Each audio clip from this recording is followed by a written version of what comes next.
آصف علی زرداری صاحب نے جو وفاقی کابینہ کے جو وزراء ہیں، وزیر مملکت ہیں، یہ جو مشیر ہیں، ان کی تنخواہوں میں 140% اضافے کا نوٹیفیکیشن جاری کیا ہے، یعنی صدارتی آرڈیننس جاری کیا ہے چھٹی کے دن۔ اور وہ دن بھی ایسے دن جب ہندوستان سے ہماری جو جنگ کے حوالے سے باتیں چل رہی ہیں، جنگ کے حوالے سے گفتگو ہو رہی ہے، جنگی ماحول ہے اس وقت، اور پورے دنیا میں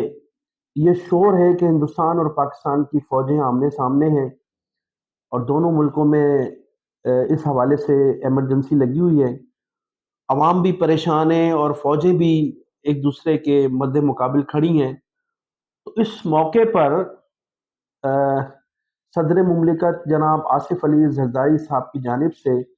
وفاقی وزراء، مشیران اور وزیر مملکت کی تنخواہوں میں 140% اضافہ کیا گیا ہے، جبکہ ایسے مواقعوں پر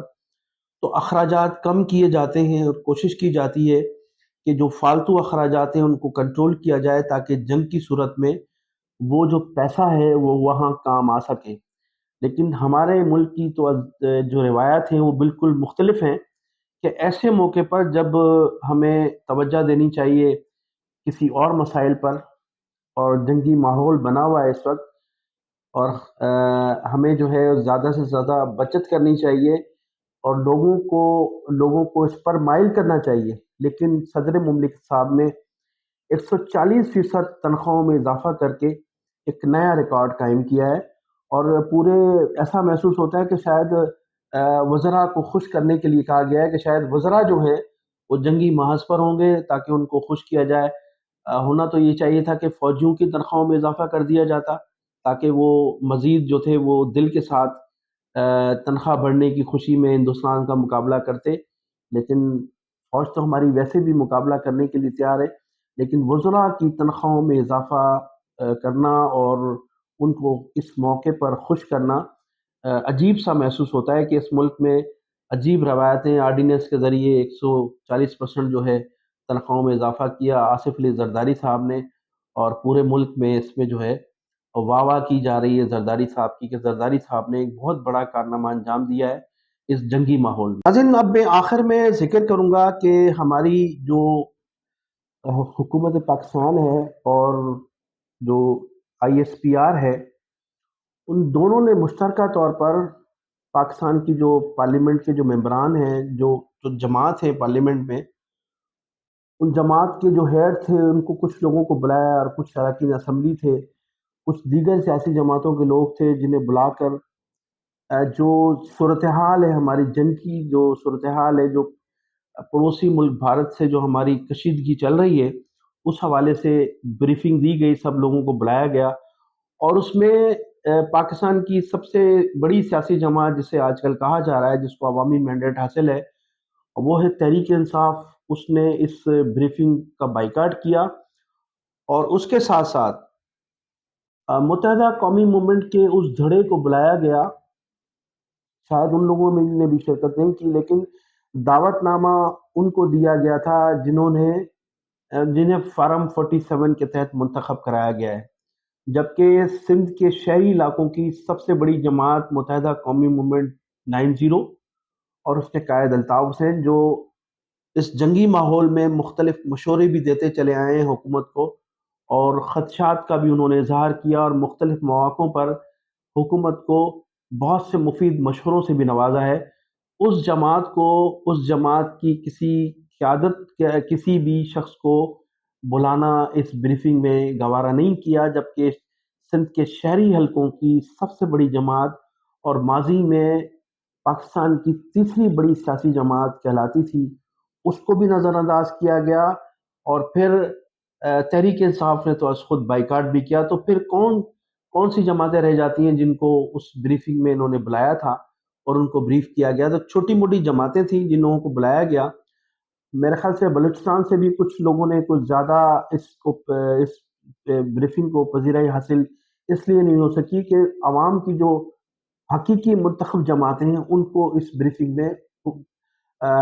نظر انداز کیا گیا، جس کی وجہ سے یہ جو بریفنگ تھی مکمل طور پر بریفنگ ناکام رہی اور بریفنگ کو وہ پذیرائی حاصل نہیں ہو سکی جو ملنی چاہیے تھی۔ اگرچہ اخبارات نے تو بڑی لیڈ کے ساتھ خبریں شائع کی ہیں، لیکن میں سمجھتا ہوں کہ یہ جو بریفنگ تھی وہ جن لوگوں کو، جس قیادت کو، جن لیڈروں کو دینی چاہیے تھی، وہ بریفنگ ان تک نہیں پہنچ سکی۔ اور ہونا تو یہ چاہیے تھا کہ اس ماحول میں حکومت آل پارٹیز کانفرنس منعقد کرتی اور تمام سیاسی جماعتوں کو، کہ تمام قائدین کو اس آل پارٹیز کانفرنس میں شرکت کی دعوت دی جاتی اور تمام لوگوں سے ریکویسٹ کی جاتی کہ وہ ضرور شرکت کریں، تاکہ ہم ہندوستان کو ایک میسج دے سکیں کہ پوری قوم جو ہے وہ اس آج کے ماحول میں ایک پلیٹ فارم پر موجود ہے۔ لیکن حکومت اس میں مکمل طور پر ناکام رہی ہے، اور جن لوگوں کو بریفنگ دی گئی ہے وہ حقیقی طور پر پاکستان کی عوام کے منتخب نمائندے بالکل نہیں تھے۔ جو منتخب نمائندے تھے، کچھ لوگوں نے بائیکاٹ کیا اور کچھ لوگوں کو حکومت کی جانب سے بلایا ہی نہیں گیا۔ تو میں انہی الفاظ کے ساتھ ناظرین اجازت چاہوں گا آپ سے کہ آپ میرے چینل کو سبسکرائب بھی کیجیے گا، کمنٹ سیکشن میں اپنی قیمتی رائے کا اظہار ضرور کیجیے گا۔ پاکستان زندہ باد، پاکستان پائندہ باد۔